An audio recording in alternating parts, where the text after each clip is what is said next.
Hello दोस्तों, स्वागत है आपका हमारे YouTube चैनल में। ठीक, आज हम कंटिन्यू करेंगे आर्थिक सर्वेक्षण। तो आगे का कंटिन्यू करते हैं आर्थिक सर्वेक्षण में। ठीक, तो हम देख रहे थे कि छत्तीसगढ़ राज्य में, हम आगे देख रहे थे कि जो छत्तीसगढ़ राज्य है, ठीक, छत्तीसगढ़ राज्य में आर्थिक सर्वेक्षण कौन पेश किया था। ठीक है, तो मैंने बताया था कि जो कैबिनेट मंत्री है अमरजीत भगत जी ने आर्थिक सर्वेक्षण विधानसभा में पेश किया, जबकि छत्तीसगढ़ राज्य का जो बजट 2022 है, मैंने बताया था कि बजट 2022 कब प्रस्तुत किया गया है, तो 9 मार्च 2022 को ठीक बतौर वित्त मंत्री के रूप में भूपेश बघेल जी ने प्रस्तुत किया है। तो क्वेश्चन पूछता है कि छत्तीसगढ़ राज्य का बजट किस तारीख को पेश हुआ था, तो आप आंसर करोगे क्या? 9 मार्च। तो 9 मार्च को छत्तीसगढ़ राज्य का बजट पेश हुआ। अब इस बजट में टोटल 16 चैप्टर हैं। ठीक है, तो हम लोग पहला मैंने बताया ना कि पहला अध्याय जो है, पहला चैप्टर है उसमें आर्थिक समीक्षा उसका हेडिंग है। इस आर्थिक समीक्षा में पूरा जितना भी आर्थिक सर्वेक्षण था उसका पूरा क्या है, इसमें विश्लेषण है। तो इसमें से हमको इंपॉर्टेंट डेटा निकालना है और जो डेटा काम के केवल वही डेटा पढ़ना है, सब कुछ नहीं पढ़ना है, सब कुछ याद नहीं होता। इतने सारे डेटा दिए हुए हैं किताब में, पूरा पढ़ना पॉसिबल नहीं है, लेकिन हम उतना ही पढ़ें जितना हमारे एग्जाम की दृष्टि से काम का है और उससे क्वेश्चन हमारे बन जाएंगे। तो मैं जितना भी आपको यहाँ पे पढ़ाऊंगा केवल आप उतने को ध्यान से अपना नोट्स बनाइए। बराबर में इतनी सारी किताबें हैं मार्केट में, लेकिन किताब पढ़ के ये डेटा आप याद नहीं कर पाएंगे। इसके लिए आपको खुद का नोट्स बनाना पड़ेगा और आप लोग सब अपना कॉपी पेन किताब निकाल के रखेंगे और सब लोग क्या करेंगे, अपना खुद का नोट्स बनाएं।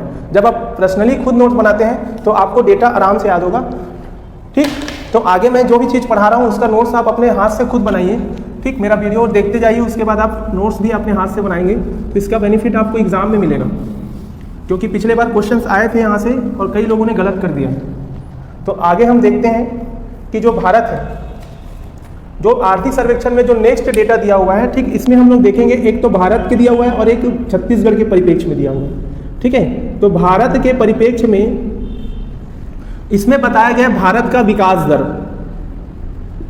विकास दर बताया गया है स्थिर कीमत पर। ठीक, स्थिर कीमत का जो आधार वर्ष है वो है 2011-12, ये याद रखोगे। और प्रचलित कीमत मतलब वर्तमान जो मूल्य है, तो स्थिर कीमत और प्रचलित कीमत में केवल मुद्रास्फीति का अंतर होता है, ये चीज को याद रखोगे। तो भारत का जो विकास दर है इसमें उसने 2 डेटा बताया है, इसमें उन्होंने 2 डेटा बताया। एक डेटा बताया है 2020-21, जो 2020-21 का डेटा है, और एक डेटा बताया 2021-22 का। ठीक, ध्यान से आप नोट्स बनाते हुए चलें। ठीक है, यहाँ से आपको बहुत परेशानी नहीं होगी, बहुत आसान हो जाएगा। चीज़ों को नोट्स बनाओगे तो आराम से याद रहेगा। ठीक, तो 20-21 में भारत का जो विकास दर था वो -7.3 था। कितना था? -7.3। क्यों था? क्योंकि इस समय कोविड के समस्या के चलते भारत की विकास दर गिर गई, क्योंकि पूरा औद्योगिक क्षेत्र, पर्यटन क्षेत्र सब क्या हो गया, ठीक, रुक गया था। इसके बाद जो विकास दर 21-22 की आई है वो विकास दर है 9.2%। तो आर्थिक सर्वेक्षण में ये 2 डाटा दिए हैं कि भारत का जो विकास दर है 2020-21 में कितना था बोलेगा, तो आपको आंसर करना है -7.3, और 20-21 के बाद पूछेगा कि 21-22 में कितना था, तो आपको आंसर करना है 9.2%। अब यहाँ से देखो कि भारतीय अर्थव्यवस्था को मजबूती देने वाले कौन कौन से कारक हैं, इसके बारे में भी उल्लेख है। तो भारतीय अर्थव्यवस्था को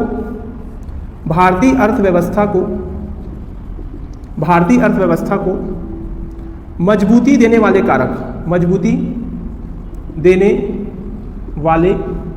कारक, तो भारतीय अर्थव्यवस्था को मजबूती देने वाले कारकों में, ठीक, सबसे पहला कारक, इन कारक को आप याद रखोगे।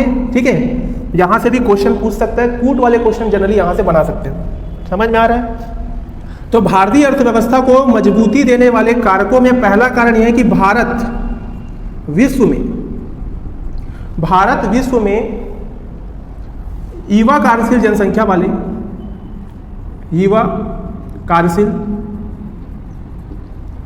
वाले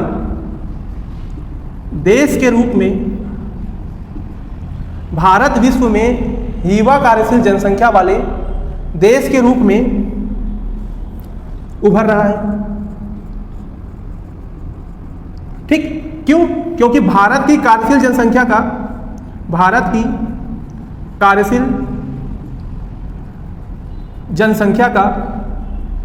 लगभग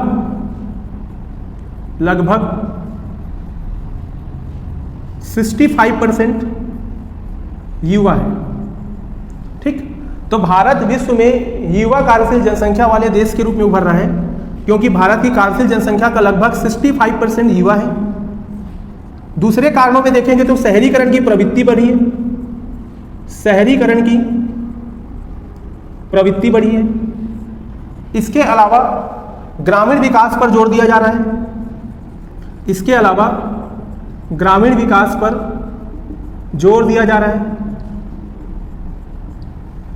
ठीक, इसके बाद लिखोगे शहरीकरण की प्रवृत्ति बढ़ी है, ग्रामीण विकास पर जोर दिया जा रहा है। ठीक, इसके अलावा विकेंद्रीकरण पर जोर दे रहे हैं, विकेंद्रीकरण पर जोर दिया जा रहा है, मतलब स्थानीय निकायों को प्राथमिकता दी जा रही है, पंचायत और नगर निगम। ठीक है, जो ग्रामीण विकास है।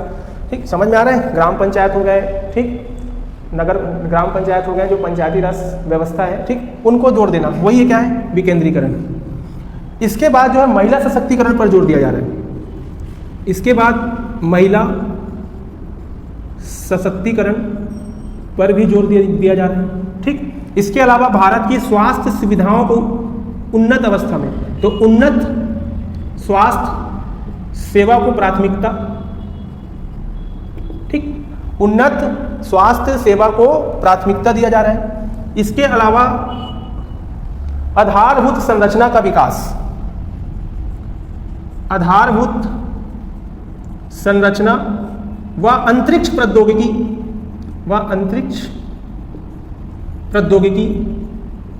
का विकास किया जा रहा है। ठीक, यहां तक क्लियर है? तो मैंने पहला बोला है कि भारत विश्व में युवा कार्यशील जनसंख्या के रूप में उभर रहा है। दूसरा बताया कि शहरीकरण की प्रवृत्ति बढ़ी है, ग्रामीण विकास पर जोर दिया जा रहा है, विकेंद्रीकरण पर जोर दिया जा रहा है, महिला सशक्तिकरण पर जोर दिया जा रहा है, उन्नत स्वास्थ्य सेवाओं को प्राथमिकता दी जा रही है, आधारभूत संरचना के साथ अंतरिक्ष प्रौद्योगिकी का भी विकास किया जा रहा है। इस दृष्टि से ये भारतीय अर्थव्यवस्था को मजबूत करने वाले महत्वपूर्ण कारक है।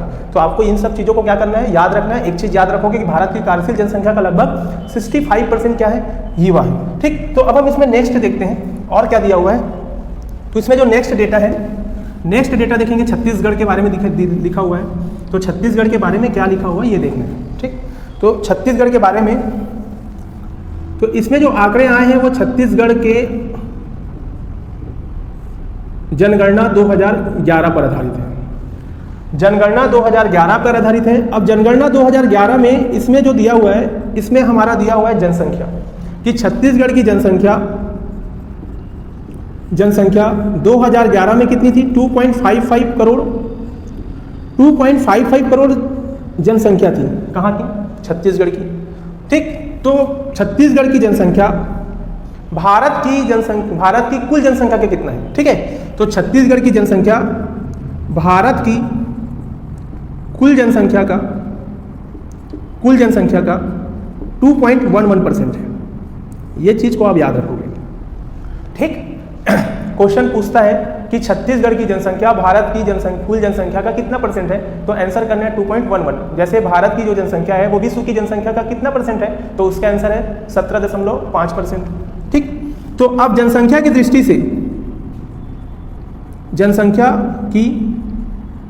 से भारत में छत्तीसगढ़ 16वां राज्य है। तो जनसंख्या की दृष्टि से छत्तीसगढ़ का कौन सा स्थान है ये याद रखोगे। तो आंसर क्या करना है आपको? 16वां। जनसंख्या की दृष्टि से 16वां स्थान है। इसके बाद जो लिंगानुपात है, लिंगानुपात से संबंधित आंकड़ा आया है। तो छत्तीसगढ़ का जो लिंगानुपात है वो 991। क्वेश्चन पूछता है कि छत्तीसगढ़ का लिंगानुपात कितना है, तो आपको आंसर करना है 991। यही आंकड़ा अगर इंडिया में पूछ ले भारत के लिए, तो भारत का लिंगानुपात है 940। इस चीज को याद रखोगे। इसके बाद जो लिंगानुपात है इसको भी मैंने डिवाइड किया है यहाँ पे। ठीक है, यहाँ पे डिवाइड किया है। एक तो लिंगानुपात कैटेगरी वाइज दिया हुआ है और एक शहरी और ग्रामीण वाइज। ठीक है, तो अगर पूछता है कि शहरी क्षेत्र, और एक पूछता है ग्रामीण क्षेत्र।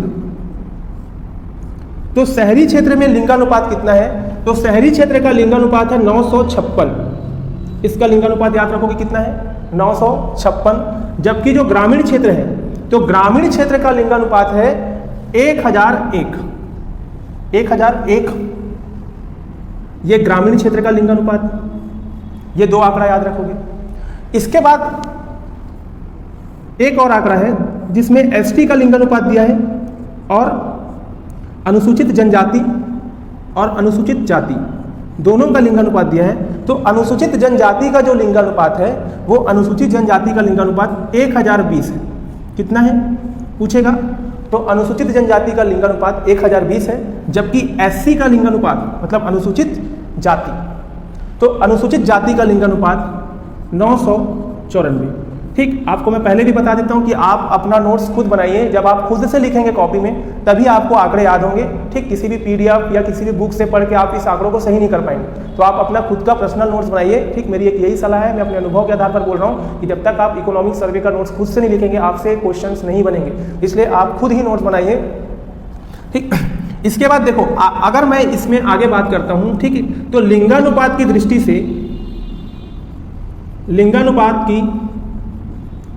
से छत्तीसगढ़ राज्य 5वें स्थान पर है। कौन से स्थान पर है पूछेगा तो 5वें स्थान पर है। ठीक है, अब यहां से देखते हैं कि 5वें स्थान पर लिंगानुपात है।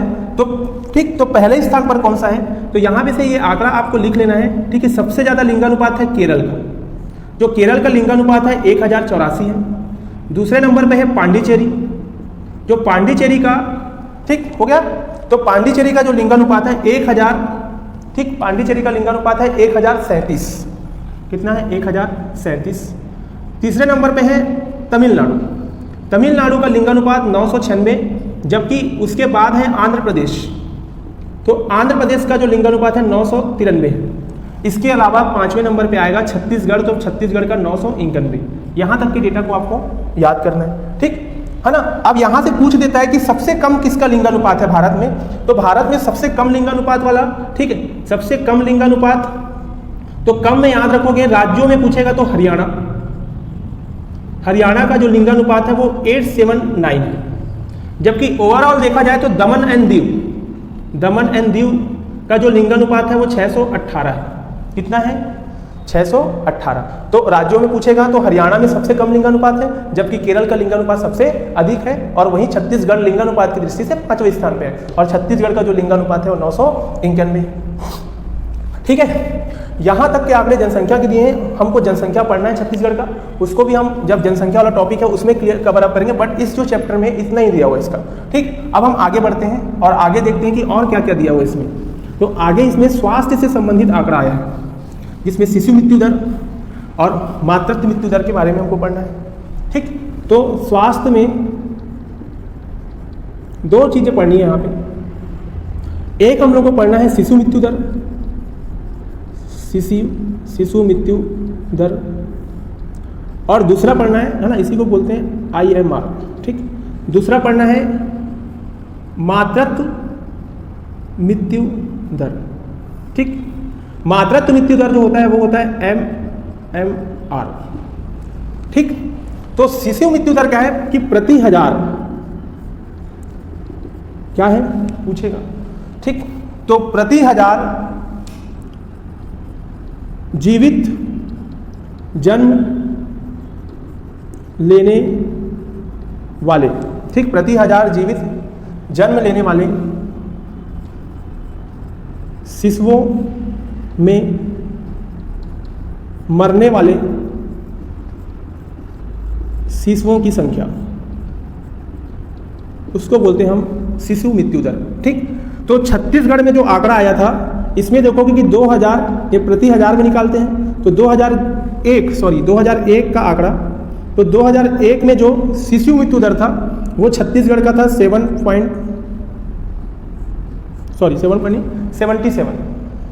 तो 2001 में इसका जो आंकड़ा था वो 77 था।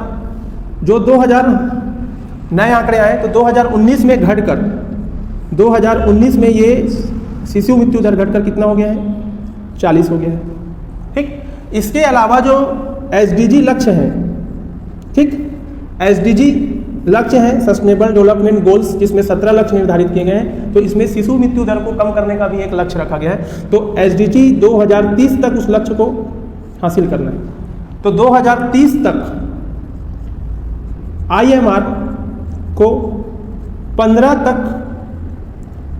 लाने का लक्ष्य रखा गया है। 15 तक लाने का लक्ष्य रखा गया है। इसके बाद जो MMR, ठीक, ये IMR से संबंधित आंकड़ा खत्म हो गया। हमको इतना याद रखना है कि 2001 में 70 था और 2019 में कितना था, 40 था। ठीक, उसके बाद जो MMR है, अब हम देखते हैं कि जो MMR है, ठीक, तो NMR के बारे में, ठीक, इसके बारे में एक आंकड़ा है रजिस्टर्ड जर्नल ऑफ इंडिया। ठीक, एक रजिस्टर्ड जर्नल ऑफ इंडिया, ठीक, भारत की एक संस्था है। ठीक, इसमें लिखोगे MMR का, ठीक, फुल फॉर्म लिखोगे मैटरनल मोर्टिलिटी रेशियो। ठीक है, इसमें क्या होता है कि जो प्रति लाख, ठीक है, प्रति 1 लाख, ठीक, ये लिख दो, प्रति लाख जीवित बच्चों के जन्म पर होने वाली, प्रति लाख जीवित बच्चों के जन्म पर होने वाली माताओं की मृत्यु IMR होता है, सॉरी MMR होता है। ठीक है, ये आंकड़े प्रति लाख में निकालते हैं और ये आंकड़ों को प्रति हजार में निकालते हैं। ठीक, अब ये जो MMR है तो ये कौन जारी करता है? तो MMR भारत का एक संस्था है, रजिस्टर, ठीक है, जर्नल, ठीक है, क्या बताया मैंने, registered journal of India, registered journal of India. ठीक, यहां गृह मंत्रालय के अधीन एक संस्था है, गृह मंत्रालय के अधीन होता है। ठीक, ये SRS, ठीक है, SRS, जिसको हम बोलते हैं क्या, सैंपल क्या बोले, सैंपल रजिस्ट्रेशन सिस्टम। ठीक है, सैंपल रजिस्ट्रेशन सिस्टम, ठीक है, सैंपल रजिस्ट्रेशन सिस्टम, ठीक है, SRS। सैंपल रजिस्ट्रेशन सिस्टम, ठीक, ये यूज करता है कौन, रजिस्टर्ड जर्नल ऑफ इंडिया। उसके माध्यम से ये जन्म दर और मृत्यु दर के आंकड़ों के क्या करता है, गणना करता है। ठीक, तो मैंने क्या बताया कि जो SRS है, ठीक है, SRS देश का सबसे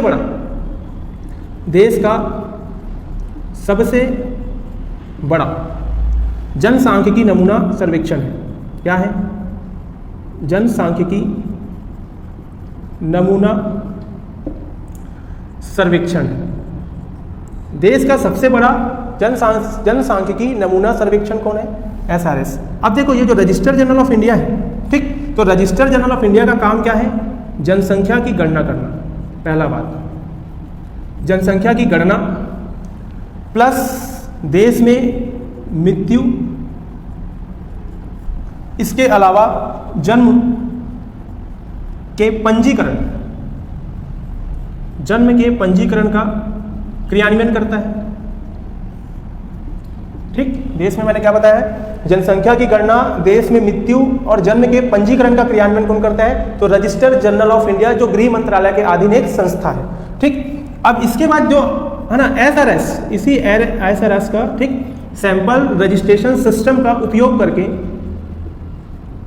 करके सैंपल रजिस्ट्रेशन सिस्टम का उपयोग करके प्रजनन व मृत्यु दर के संबंध में, ठीक, क्या करता है, ये आंकड़े प्रकाशित करता है। यहाँ तक आपको इसमें याद रखना कि कौन जारी करता है, तो आपको याद रखना रजिस्टर जनरल ऑफ इंडिया जो SRS का उपयोग करता है, स्ट्रिक्ट सैंपल रजिस्ट्रेशन सिस्टम, ठीक। तो मैटरनल मोर्टेलिटी रेशियो प्रति लाख में इसे मापते हैं, ठीक है। अब हम आगे देखते हैं कि जो आंकड़े आए हैं छत्तीसगढ़ परिप्रेक्ष्य में और भारत के परिप्रेक्ष्य में वो क्या है। तो शिशु मृत्यु दर हो गया हमारा, ठीक। अब मैं MMR के आंकड़े बता रहा हूँ आपको भारत के, ठीक है। इसके अलावा छत्तीसगढ़ दोनों के आंकड़े आए हुए हैं, तो भारत और छत्तीसगढ़ दोनों के आंकड़े को पढ़ना है, ठीक। तो यहाँ पे देखो दो आंकड़ा लिखोगे, ठीक है। दो आंकड़ा लिखेंगे, एक हम लिखेंगे भारत और दूसरा लिखेंगे छत्तीसगढ़, ठीक है। तो भारत का जो है वर्ष लिख लेते हैं यहाँ पे, वर्ष कब कब आंकड़े आए हैं, ठीक है। तो ये पता होना बहुत जरूरी है। तो इसके लिए हम देखते हैं कि जो भारत का वर्ष 2001 से 3 वर्ष 2001 से 3 का जो आंकड़ा आया था, तो भारत का जो MMR था वो था 301। कितना था? 301। इसके बाद जो आंकड़े आए 2001 था, है ना, 2001 से उसके बाद जो नए आंकड़े आए हैं, ठीक, उन नए आंकड़ों में मैं बताता हूँ आपको कि 10 अंकों की गिरावट हुई है पिछले वर्ष की तुलना में। तो हमको पूरा नहीं पढ़ना है, बट आपको 2014 से 16 के बीच का जो आंकड़ा है वो 130 था भारत का MMR। फिर उसके बाद 2015 से 17 के बीच आया, तो इस पे जो आंकड़ा था वो था 112। फिर जो आंकड़ा आया आपका 16 से 18 का, 14 से 16, 15 से 17 और 16 से 18, तो यहाँ पे जो आंकड़ा आया है ये आंकड़ा आपका आया 113। और अभी हाल ही में 2017 से 19 के लिए जो आंकड़ा आया है ये आंकड़ा आया 103। तो भारत का जो MMR है उसमें 10 अंकों की क्या हुई है? अंकों की गिरावट हुई, 10 अंकों की गिरावट। तो पूछेगा कि भारत का जो MMR है पिछले जो आंकड़े आए थे उसकी तुलना में कितने अंकों का गिरावट हुआ है, तो हमको याद रखना है कितना? 10 अंक। तो अभी पूछेगा हाल ही में वर्तमान में कितना है MMR, तो आप सभी डेटा को छोड़ दीजिए, केवल ये याद रखना है कि 17 से 19 के बीच जो भारत का MMR कितना है, तो 103। और कितने अंकों की गिरावट हुई है? 10। बाकी आंकड़े कुछ भी काम के नहीं, आप इसको छोड़ दीजिए, इसको नहीं पढ़ना है, केवल आपको क्या पढ़ना है? 103 को, ठीक। वही बात मैं अगर छत्तीसगढ़ की करूं, ठीक है, तो छत्तीसगढ़ में भी आंकड़े आए हैं, तो छत्तीसगढ़ में के लिए भी मैं लिखता हूं, ठीक है। छत्तीसगढ़ में जो आंकड़े हैं 2001 से 3, इस समय छत्तीसगढ़ का MMR जो था 379। कितना था? 379, ठीक। उसके बाद 2016 से 18 में जो आंकड़े आए थे, 16 से 18 वाले जो आंकड़े थे, ठीक, वो था 159। जबकि अभी जो आंकड़ा है 17 से लेकर 19 में, तो ये हो गया 160। तो आपको अभी याद रखना 160, एक याद रखना 159 और एक याद रखना 389। तो इतने डेटा को याद रखना है, 379, 159 और 160। तो छत्तीसगढ़ का डेटा आप याद रखोगे। इसके अलावा भारत का क्या याद रखना है आपको? 103। कितने अंकों की गिरावट हुई है? तो कितने अंकों की गिरावट हुई है? तो 10 अंकों की गिरावट हुई है, ठीक है। अब ये जो SDG इंडेक्स है, ठीक है ना, अभी हम लोग पढ़े ना कि जो SDG है, ठीक, इसको मैं बताता हूँ आपको, ठीक, ये रफ कर देते हैं, ठीक। इसके बाद मैं आंकड़ा बता रहा हूँ। जो SDG है 2030, मैंने अभी बताया ना कि भारत का जो SDG है 2030 तक इस लक्ष्य को प्राप्त करना है। तो 2030 तक जो MMR है, MMR को 100 तक क्या है? लाने का लक्ष्य रखा गया है। MMR को 100 तक लाने का लक्ष्य रखा गया है।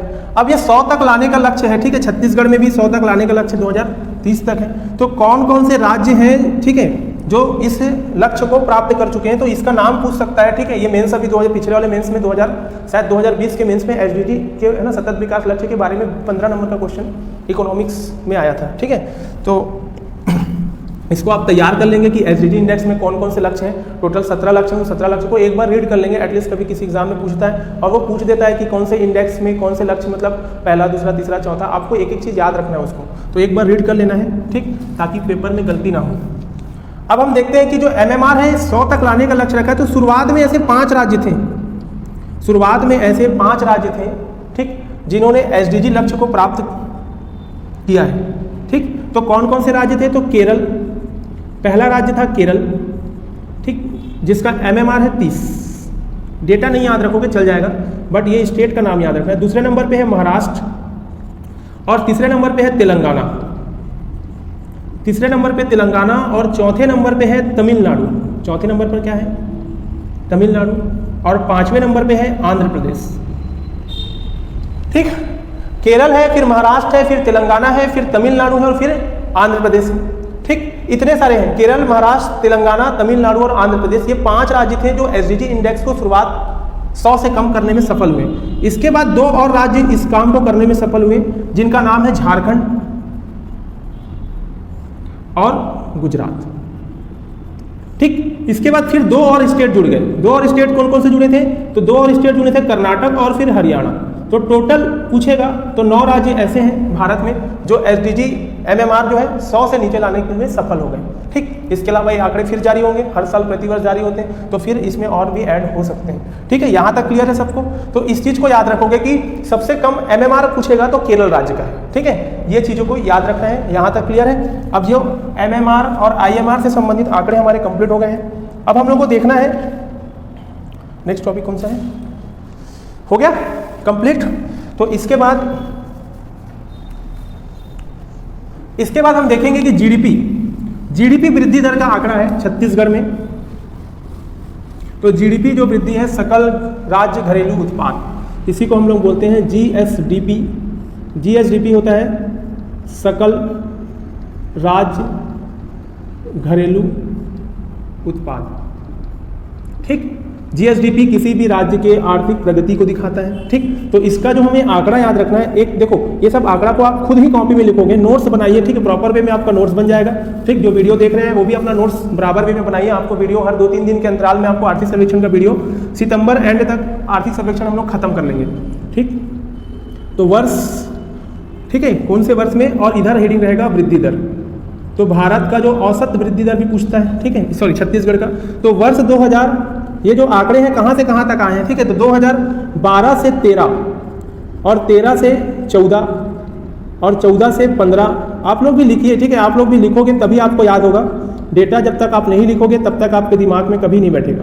तो आपको लिखना बहुत कंपलसरी है। जब आप खुद का नोट्स बनाते हैं तो चीज़ें बहुत आसान हो जाती हैं।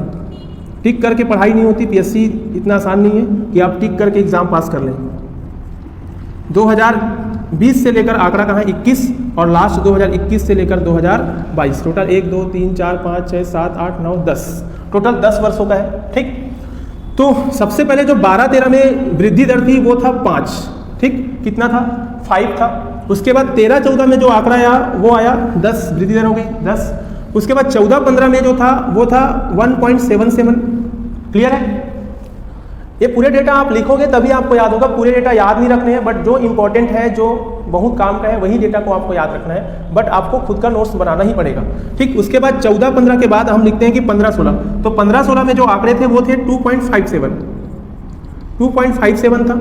ठीक, उसके बाद 16-17 में जो आंकड़े आए, 16-17 के जो आंकड़े थे वो 12.13। कितना था? 12.13। ठीक, उसके बाद 17-18 का जो आंकड़ा था वो 3.01। उसके बाद 18-19 का जो आंकड़ा था वो 11.28 था। कितना था? 11.28। उसके अलावा 19-20, अब मैं आंकड़ा लिख रहा हूँ किसका? 19-20 का जो आंकड़ा है वो 3.34 है। ठीक, जबकि 19-20 का कितना बताया मैंने? 3.34, जबकि 20-21 का, ठीक, 5-10, 1.77, 2.57, 12.13।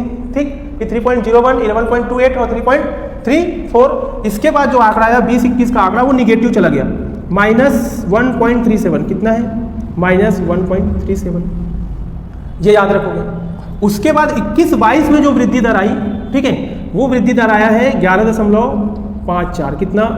11.54। तो वर्तमान में क्वेश्चन पूछता है कि वर्तमान में छत्तीसगढ़ की वृद्धि दर कितनी है? 21-22 के अनुसार छत्तीसगढ़ की वृद्धि दर कितनी है? तो आपको आंसर क्या करना है?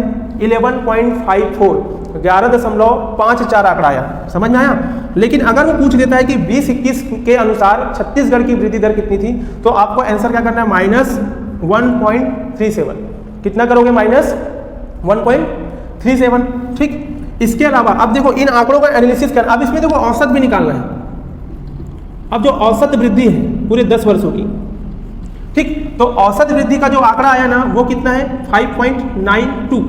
तो क्वेश्चन पूछता है कि छत्तीसगढ़ की जीडीपी में औसत वृद्धि कितनी रही है? तो आंसर क्या करोगे? 5.92 जबकि वर्तमान में वृद्धि दर कितनी है बोलेगा तो 11.54, जबकि 20-21 की वृद्धि दर बोले कितना बोलेगा -1.37। ठीक, इसके अलावा देखो इन आंकड़ों से हमको बस एनालिसिस करना है कि एनालिसिस कैसे करना है कि सबसे ज्यादा वृद्धि दर किस वर्ष रही। ठीक, तो सबसे ज्यादा जो वृद्धि दर है किस वर्ष दिख रहा है, बताओ किस वर्ष दिख रहा है। ठीक है, तो 12.13 1 2 3 4 5 1 2 3 4 5 तो 2016-17। तो आप इसको लिखोगे, ठीक है, कि सर्वाधिक जो वृद्धि दर था, ये आंकड़ों को आप यहाँ पे लिखेंगे तो आपको चीजें क्या होगी, आसानी से याद होगी, एकदम आसान हो जाता है जब आप इसका फ्लो डायग्राम सही बनाते हैं। ठीक है, और फ्लो डायग्राम को आप मेरे जैसे बनाइए ताकि आपको चीजें क्या हो, आसान लगे, जो चीज दिखता है वही चीज याद आता है। तो आपके दिमाग में केवल इमेज रहना चाहिए कैसे हम लोग बनाए थे। तो 16-17 में सबसे ज्यादा है वृद्धि दर कितनी है, ठीक 12.13, जबकि सबसे कम कब है, तो देखो ये वाला आंकड़ा क्या है निगेटिव में, ये वाला आंकड़ा कब का है, मैंने बताया ना कि ये जो आंकड़ा है कब का है 20-21 में, समझ में आ रहा है। तो 2000 न्यूनतम, अगर न्यूनतम पूछ देगा तो न्यूनतम कितना होगा 2020-21 में, न्यूनतम कितना होगा 2020-21 में। अब ये आंकड़े को देखो, एक तो क्या बोला मैंने मैक्सिमम, तो आपको आंसर क्या करना है 16-17, जबकि मिनिमम बोलेगा तो क्या करना है 20-21, और बोलेगा कि किस वर्ष जीडीपी वृद्धि दर निगेटिव रही या नकारात्मक में चलेगी, तो आपको आंसर क्या करना है 20-21, जबकि औसत वृद्धि दर कितनी है, ठीक है 5.92। ठीक, इसके बाद थोड़ा ब्रेक करते हैं फिर हम देखते हैं आगे।